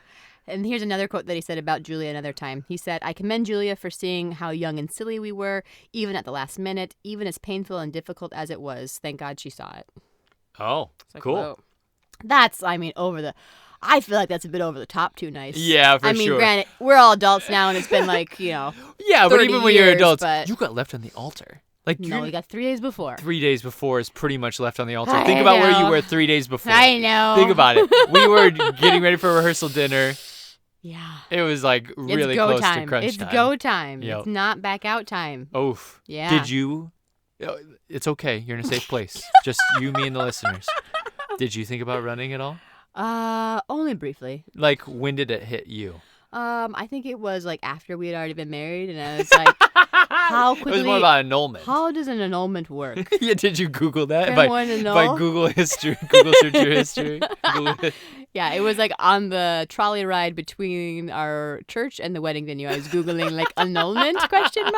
We were taking great pictures at that moment. Yeah, you guys were. Oh my Here's gosh. another question. So would it be better to run ahead of time, or is it better to just, because you already paid for everything, just have the party and then just get it annulled a day later or 2 days later? Do you pull the Britney Spears? Wait, when did she Brittany got do married? annulment? She did an annulment with her Vegas Oh, wedding. yeah, with her best friend or whatever. Yeah, her, Yep, when they got married. hometown best friend. Yep. Or do you leave them hanging a day or two before it? I was gonna say something really dirty. I was gonna say, well, how good is the wedding night? Let's assume it's a modern couple and they've already explored that. Okay. Then I would say beforehand. Better to do it beforehand Yeah, and not because get then married the and family annul it? doesn't go through the whole ceremony and everything too. It's not like we all went through this ceremony only to just have been like, oh, that meant nothing. I guess. But We were you so already excited. paid for it though, so like you're gonna throw all that food away. Or not No, throw I'm it gonna away, but you're I'm spend gonna it. eat the food. You're not gonna. I'm gonna go to my wedding venue, the reception only, and I'm gonna have all my friends there. Your friends can go get effed. My friends are My here. half of the We're list. hanging out and we're eating a delicious meal. And then afterwards, we're gonna party so hard Yeah. that I don't want to even know my name. Do you think that's what you would want to do post that? You wouldn't be like just like crying over your steak while you're cutting it. Yeah, oh, I'm sure I would be. Your tears. Oh, I are got steak. Your tears are seasoning your steak. Yeah, and then I'm gonna go on my honeymoon, probably with all my best men. Yeah. I'm gonna say, hey, we're all going on the honeymoon. Yeah. We're all gonna cram into that little place. All right, so no names, but from a head count, numbers wise, can you think of couples that we know or family members of yours that have cut and run during an engagement? Like if you were just to throw out a number for an engaged I do. Yeah. and like broke it off, but they were engaged. Yeah, I mean, No names. I do know that. I do know of that happening. Yeah. How many times did you think, like, if you're gonna throw out a it's random hard number because in your I family can't. I or can't friends? like pin down an exact number, but I'm gonna say it's happened at least 3 times. I think it's probably closer to 5. 5 times. Yeah. Yeah, I have to really think about it though. Sure. Now, as far as if we're gonna increase this to number of people we thought were gonna get engaged, like they had to be right on the frickin' border. That's true. That I mean, that number's over 10. It's like, what? You were just talking about engagement and now it's off. That's true. So like That's almost a bigger. yeah, That is a bigger. That number. one, it's maybe close to 20. Maybe. That's true. I could think of dudes who are my buddies who I could say that multiple times about. Like, Yeah. oh, that was gonna be a I done really deal. thought that was the one. Yep. Yeah. So Yeah. Divorce rates. Let's talk about Yeah. divorce rates. aren't they like over 50%? I just looked it up. So today Okay. it said 40 to 50% of all U.S. marriages. Okay. So it's a bit of a range there because over the last 10 years, divorce rates have been declining. Oh, that's good. But also marriage rates have been declining. So I believe it's a little relationship there. There's a little for correlation. sure. Yeah, because We're not getting married, but we're not getting divorced either. I'm sure the date that we're getting married is falling further and further back towards like 30 years old. Or just not. Yeah, Just for not sure. getting married. I mean, I can think of people who are in their 50s who are in long-term relationships like for like 20 years Yeah. who never got married. Yeah. Yeah. And they're just like, yeah, we've been dating forever. Mm-hmm. Yeah. I mean, at that point too, are you technically like in a civil? Probably. Isn't there something? Yeah. I can't think of what it's called. No. A civil relationship or Sure. a civil marriage, civil Which law marriage. what does that mean? If you break up, you can go through all the divorce court stuff? I think that. I don't know if it's a breakup thing or if it just entitles you to when the person dies that you could potentially inherit pieces. Or, okay. I don't know. I'm just realizing as I'm talking that I don't know what I'm saying. You know what I was thinking of the other day, and maybe you can clear this up on air. If you die, If I die? no, not you. Oh, okay. But a person. Okay. Another dimension you. Okay. And you have like your parents already died, you were an only child, Uh-huh. you have no spouse, but you have a bunch of money, Uh-huh. and you did not make a will. Mm-hmm. What happens to that money? Does the bank just absorb it? Are they like, oh, it sucks to be you, that's all ours now? Or does it go to the federal government? Or who gets that money? I feel like they would try to find a next of kin. So it might be like a cousin or like Oh. an aunt or something. Yeah, like I'm going to just throw that out there. I don't know. This is all made up. All made up. Yeah. But that's my Okay. guess. And then, yeah, probably some big taxes on that. Mhm. They probably charge for that too. Good question. Yeah. Yeah. End of the game is you got to have a will. Hey, and this is a good time to announce my next podcast venture, which is 5 minutes a day, Ponderings with Ty, and this would be one of our episodes. What happens? What happens if... What happens if dinosaurs come back like in Jurassic Park? What happens Ooh, then? that's like at least a 15-minute segment. Yeah, that's I so don't think I true. can get through all of that in 10. What do you think is the number one reason couples get divorced? Kids. What's the reason that they Ex- put on the Oh, certificate? I would say money. Yeah, I mean, those are stressors. Yeah. What's the, like, legally wise, though? You can't say, like, I'm divorcing you because of money. irreconcilable difference. Irreconcilable? Yeah. Am I saying that right? You're saying it right, Okay, differences. but you're wrong. It's actually adultery Really? is the number one, even though irreconcilable differences is what pops up a lot. Yeah, all on- the celebrities. I ask Rach all the time. I was like, "Hey, why'd so and so and so and so get divorced?" J-Lo and Mark Antony just last night because Mark Antony had a song in the soundtrack, and I was like, "Why did those two get divorced?" And we were like, "Irreconcilable I don't know. differences." Why does anyone get divorced? Is usually what I say. Yeah, it's such a boring category though. Like, give me Yeah, some deets. but Give how me some dirty deets. But how spicy then? Number one is adultery. Yeah, actually. now that's what I'm talking about. Talk about spicy deeds. Yeah, give me the deets, babes. How many married people do you think have participated in adultery? I love this statistic. Just Do kidding. you have that statistic? No, I don't. I mean, if you're asking me, I would say, I don't know, probably like, it's probably a really high number. Yeah, probably. Probably a really high number.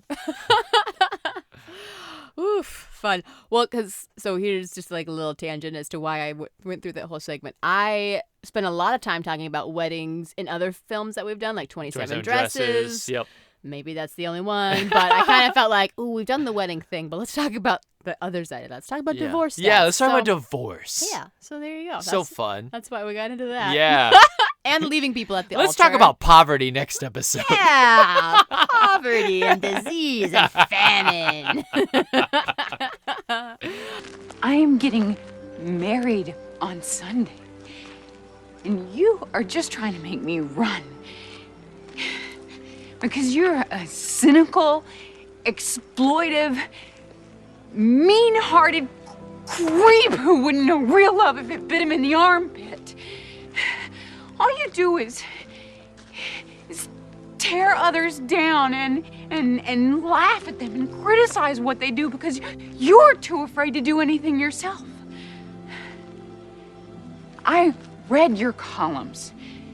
You never once wrote anything about yourself. I am not the only one that is lost. Jules, what do you think of Julia Roberts in this? I We talked about it a little bit. Yeah, but I thought she was incredibly charming. I thought she was very funny. Once again, not super great material all the time to work with. Sure. I could see her fighting against the material. She probably did that more effectively than Richard did.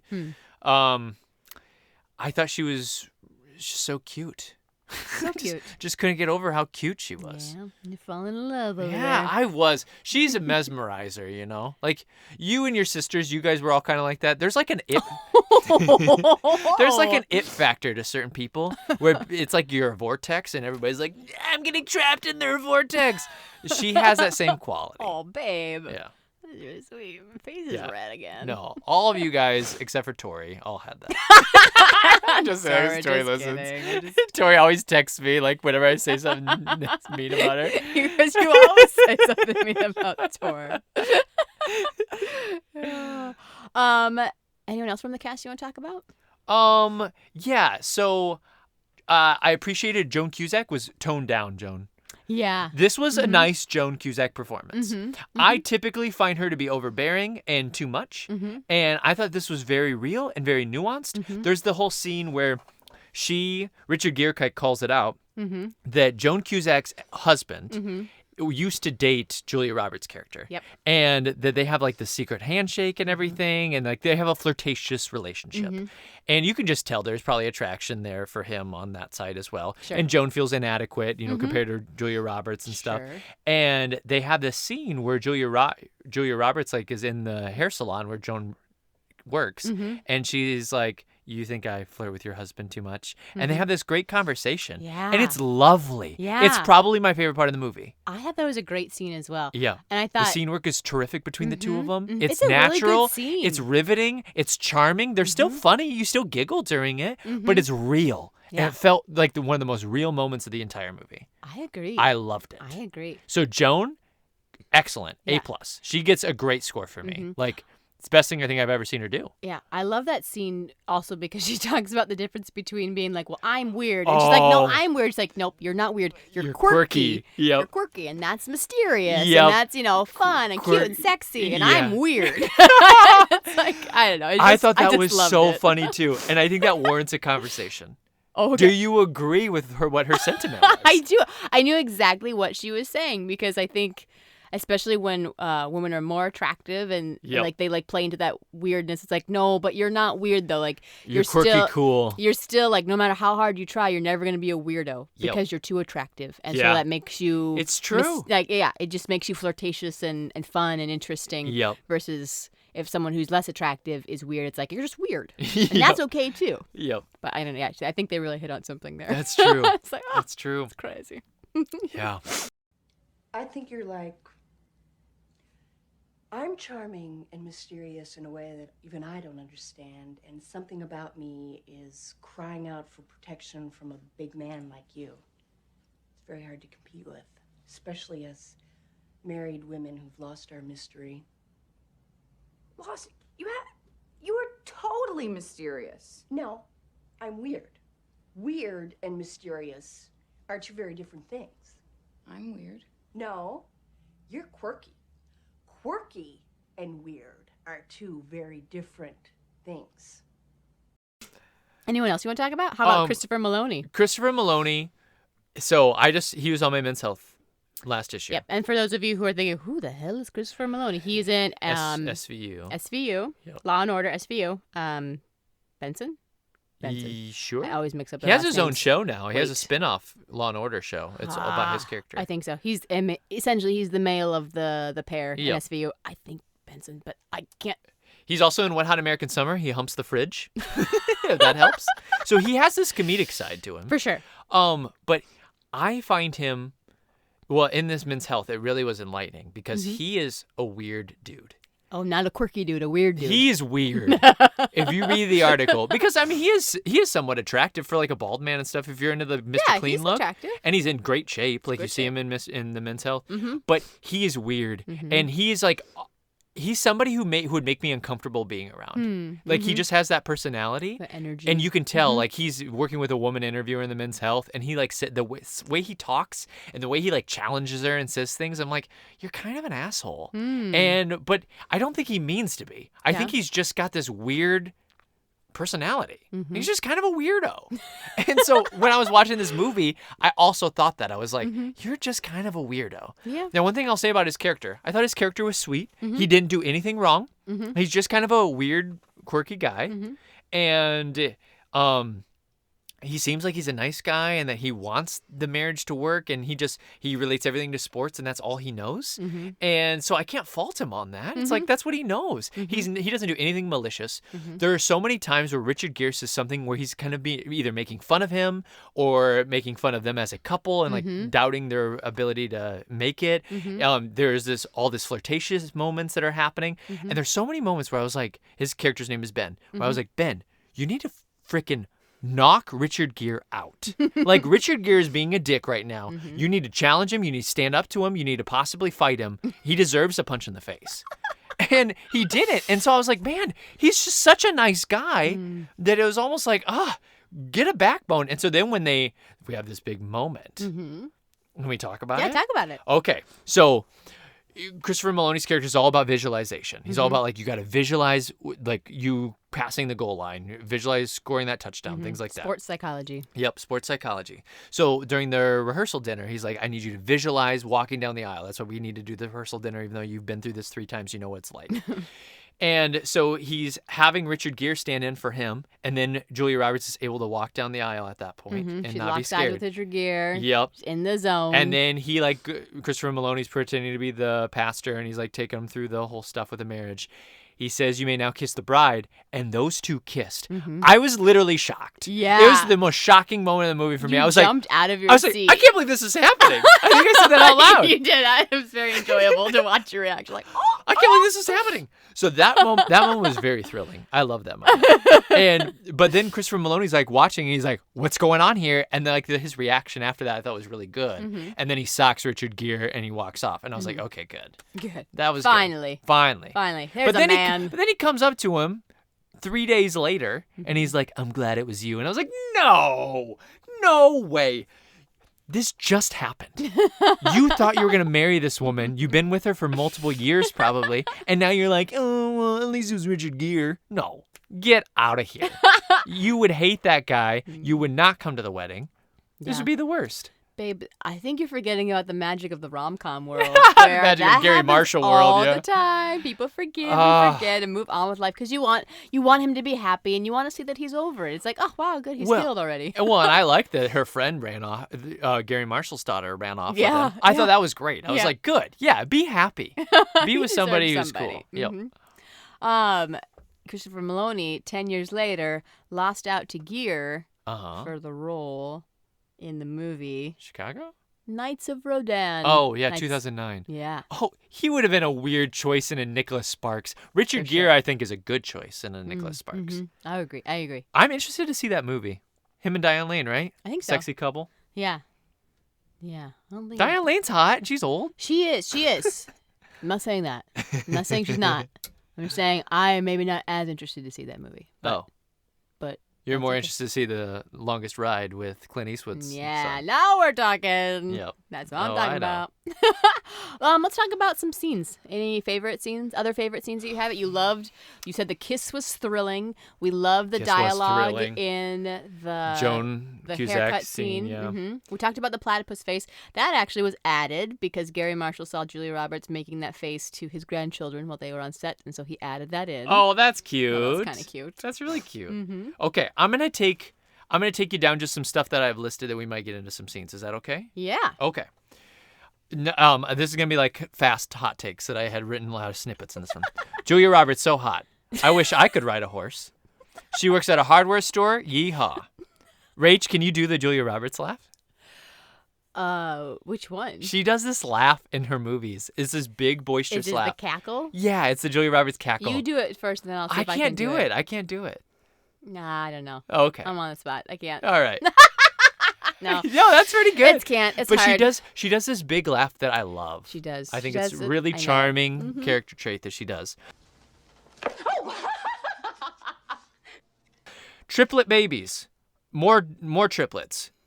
Oh my gosh, a set of twins. A second set of twins. There's something in the water here, folks, where it creates multiples of your children. So be careful when you're making love in this town, which I don't remember the name of the town, but it's the home of the peach. That was something else that came up in like movie trivia. It's like, wait, how many triplets and twins does this town have? Well, the town's probably, I'm guessing, like 10,000. 3,000? Oh, you say 3? I say even less. Okay. 10,000 supports a Walmart. Yeah, I that's think it's true. Like It's 4. smaller than Vermilion, South Dakota, where we went to school. I would say. So, yeah, you're right. It probably is 3,000 or 4,000. And yeah, there's so many freaking twins and triplets. It's insane.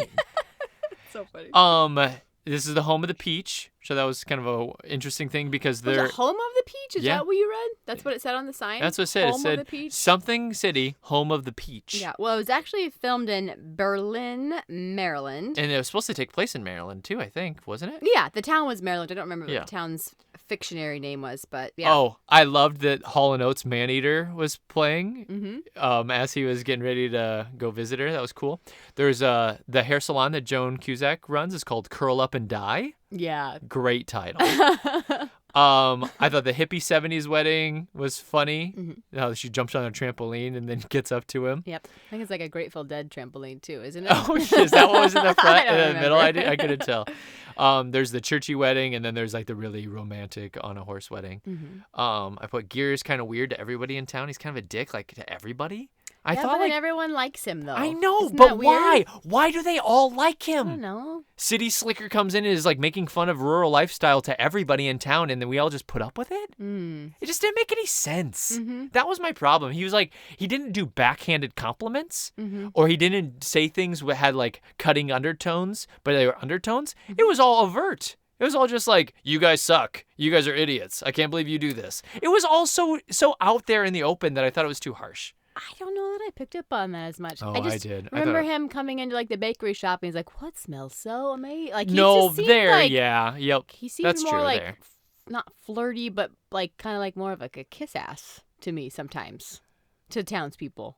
In that moment, he was. I didn't get that all the time though. Like his first Sure. hair salon scene, I thought he was making fun of their like town and stuff, like to the old ladies who were getting their hair done and things. I don't know. I just thought he was being rude.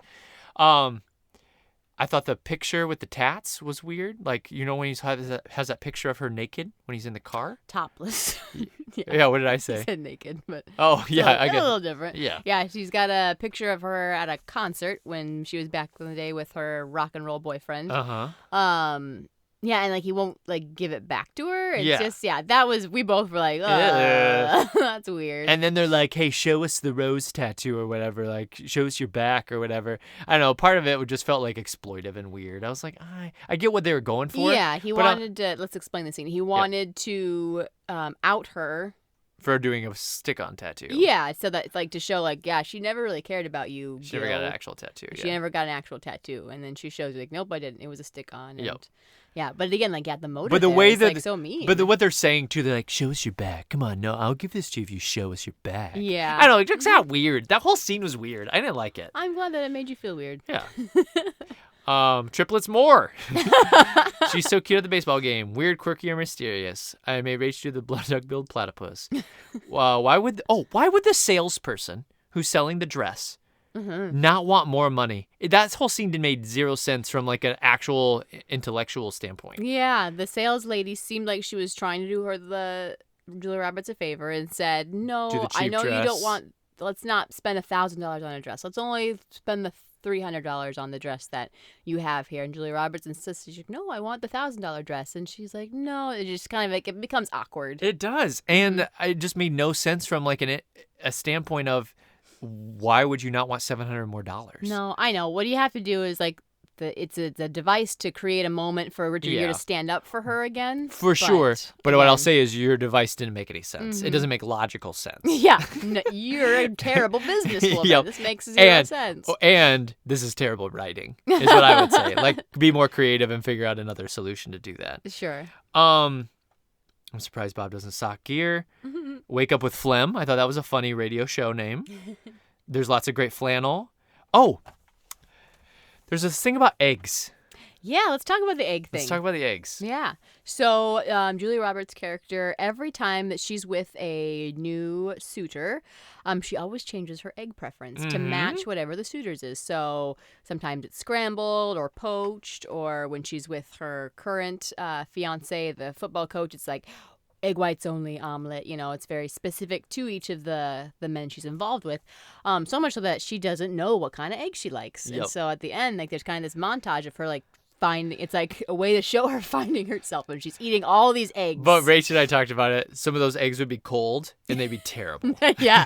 There's like 10 plates of eggs. And I don't know about you guys, but for me, after I eat about 2 eggs, I get a little yucky. So I could have not. a lot of eggs. I could not eat 8 different plates of eggs fashioned. You were so lost you didn't even know what kind of eggs you like. Yes.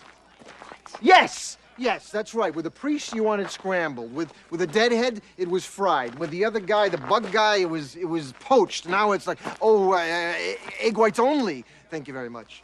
That is called changing your mind. No, that's called not having a mind of your own. Maggie, what are you doing? So I want to play the game. Do we know each other's favorite eggs?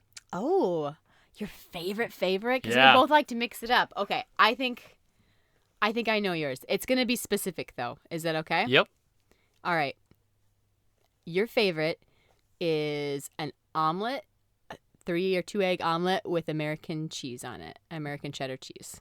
Yep. Ham and cheese omelet. Ham I and want ham cheese. in there too. Yeah, ham too. Oh, I didn't know we could throw omelets in. Yes, that's for sure correct.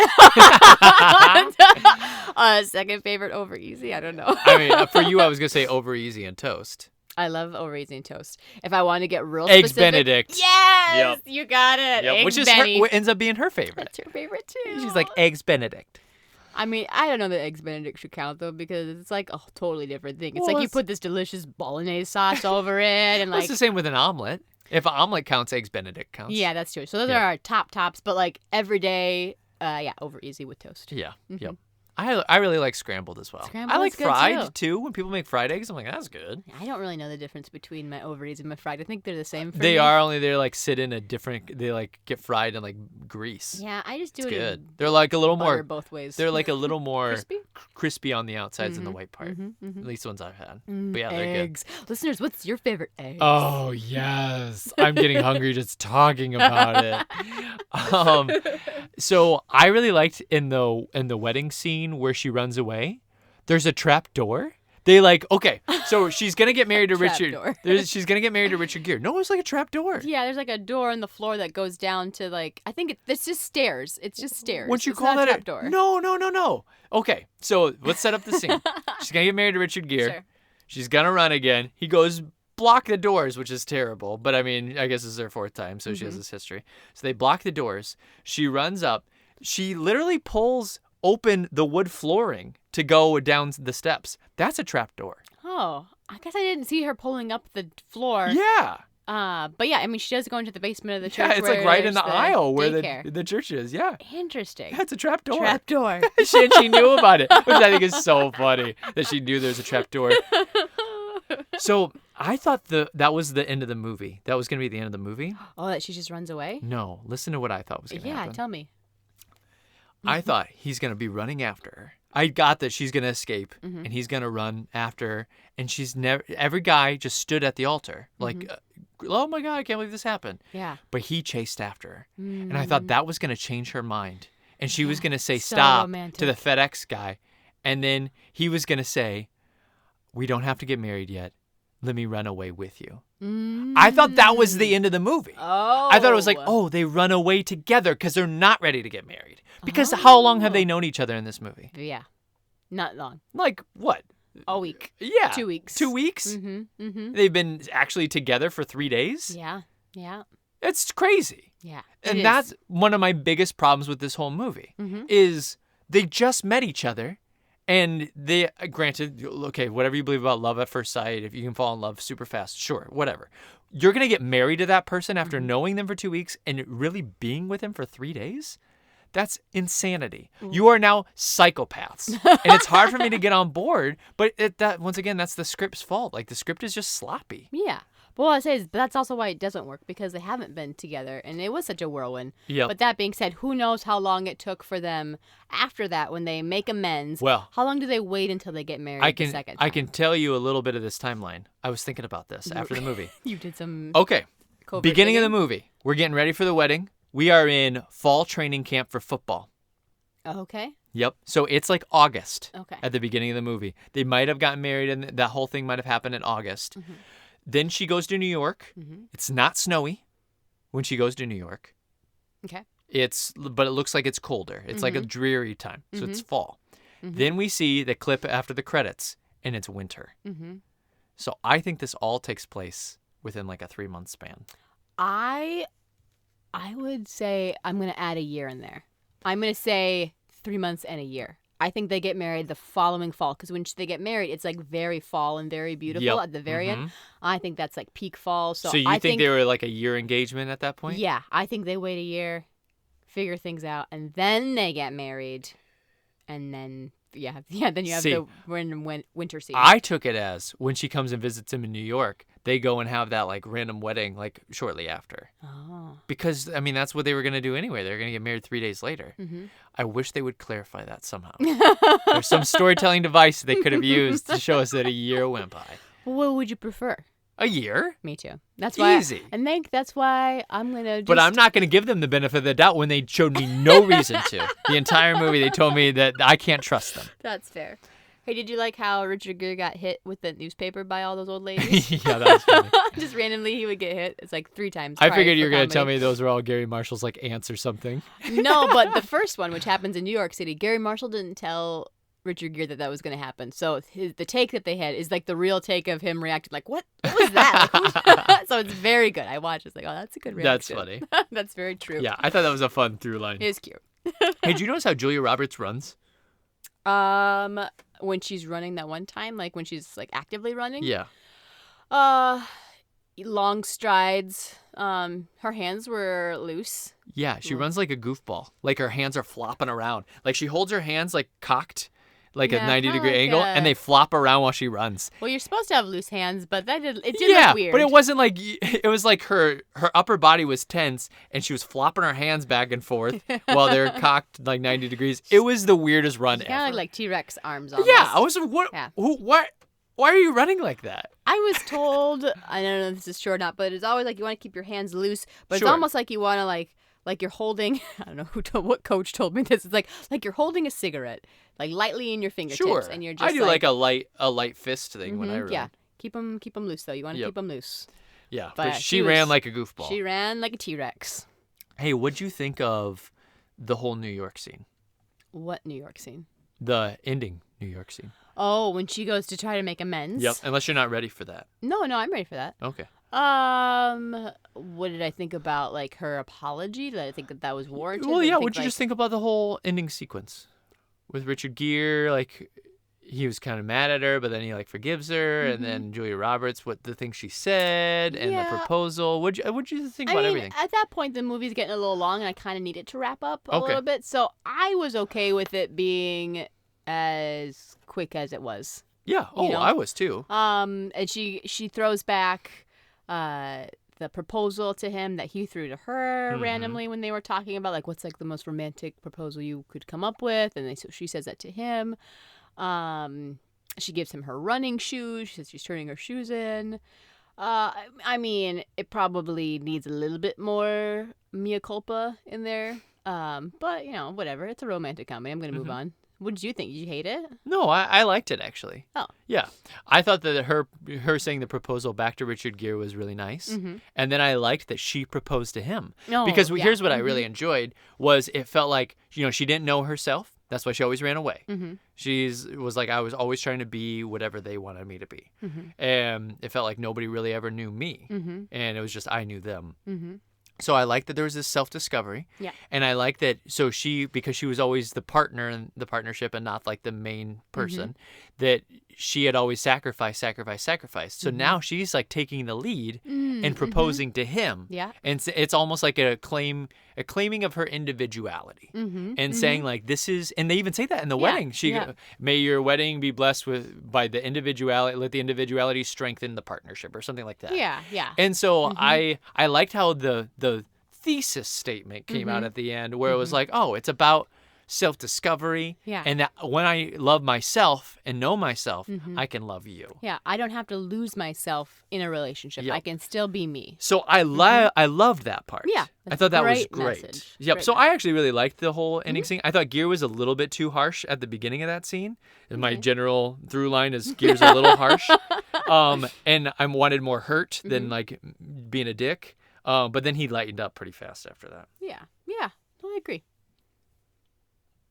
What did you think of all that country music?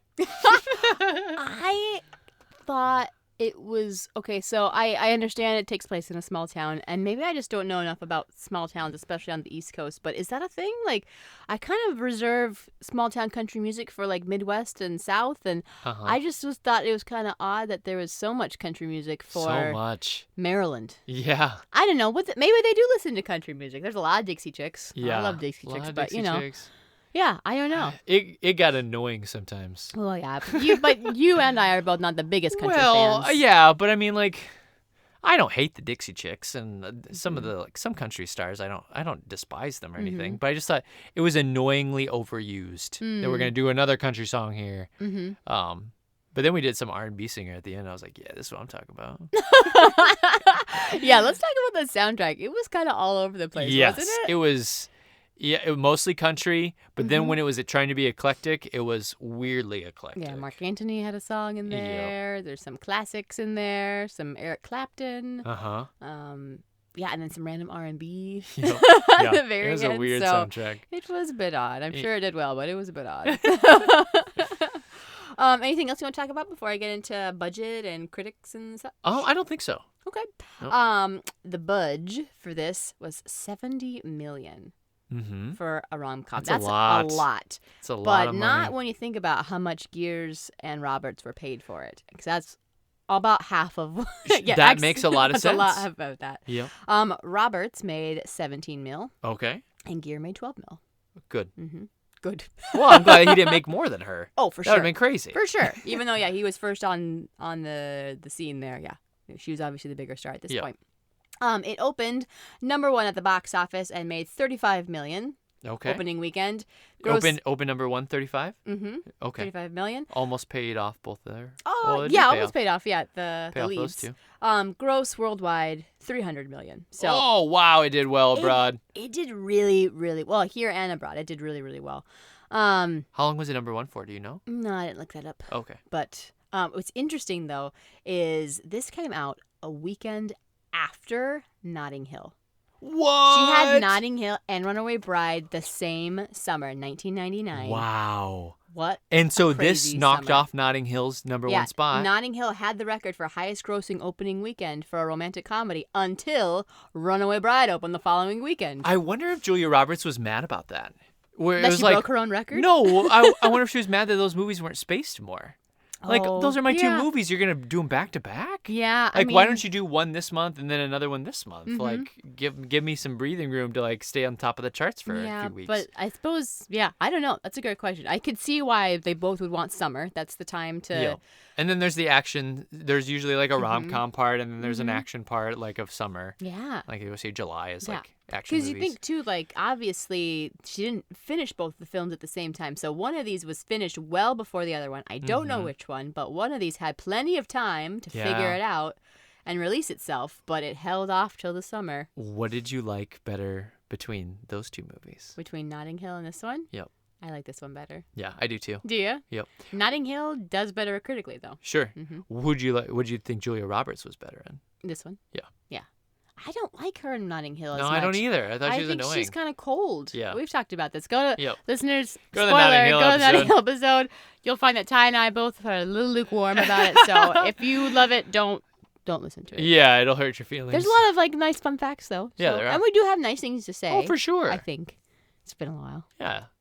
But yeah, We did. it's just not my fave. It's hard when it's not your fave and you just know what the actors or actresses are capable of in other films with other writing and other circumstances. So it's hard for me not to always compare it back to My Best Friend's Wedding. I know I shouldn't, but I do. I mean, My Best Friend's Wedding is great. It's epic. It was epic, Ty. As far as comparing this to its kind of predecessor, but not really, Pretty Woman, Gere said, Whatever that magic was in the first film, you can't make that happen. While there's some wonderful stuff in this movie, it certainly didn't have the magic of the first one. Oh, wow. The expectation that it was going to have that kind of delicious magic was irresponsible. He said irresponsible. Wow. He pushed it. Yeah. It was a different movie. It was a different time. She was in a different place. I was in a different place. Mm-hmm. So it's almost like he takes a little bit of ownership on that. Yeah. Like it didn't do as well. It's Yep. like, I don't know if you need to own it that much. I think Pretty Woman was a crazy story. We'd never heard that story told that way before, I don't think. And yeah, like this is a bit more cliche, but that's okay. You don't have to I don't know. You have to beat yourself up about it. It does sound like he's taking it very personally. Yeah. Yep. So, Mm-hmm. yeah. Do you want to know what the critics' consensus is? I do. Ooh, it's almost as short as my review last week. Cliche story with lack of chemistry between Richard Gere and Julia Roberts. Rotten Tomatoes score 46%. Oh, 46 is higher than I thought it was going to be. When you were setting it up, I was like, frick, is this in the is this in the 30% range? No, not not that. Yeah. Audience score a little higher, 53%. Okay. But still rotten. Still rotten. So. Good. You know what rotten is. I do know. I finally, it's episode 10, season 4. It's been a season-long journey. Is. We know what rotten is now. Nailed it. Pretty sure. 64%. 64%. That was a joke. For 60%. Nice try. Almost got me. Yeah, so, I mean, you were spot on. Like, the second sentence out of your mouth, I think, for this podcast, talking about this show was... You just hit it on the head. It's like you channeled Gere just now. It's crazy. Do you want to give me your consensus and your Ty-o-meter? Yep. Okay. Here's what I put. Run away with my heart, Julia Roberts. But listeners, run away to better movies. Decidedly meh and no 27 dresses.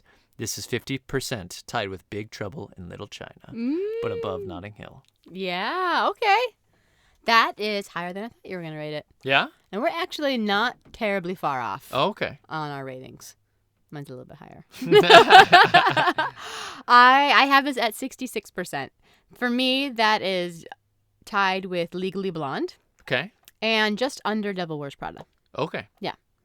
But I hate this movie as much as the world seems to hate this I movie. mean, I didn't hate it. The world. I didn't say you. I said the world. Oh, okay. I was going to say, when I say meh, I mean meh. Like, it's I hear you. it's straight up 50%er for me. It's like, yeah, it's got charming moments.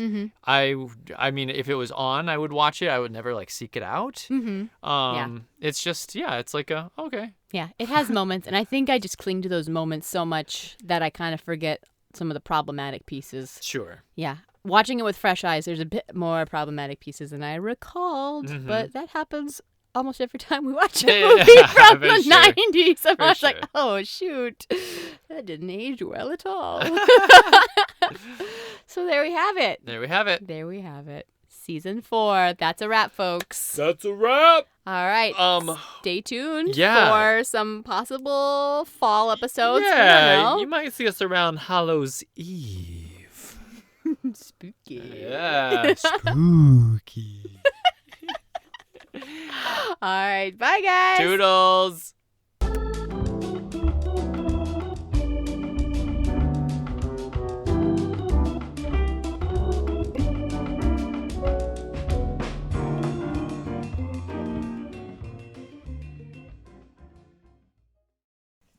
Go ahead, try to burp again.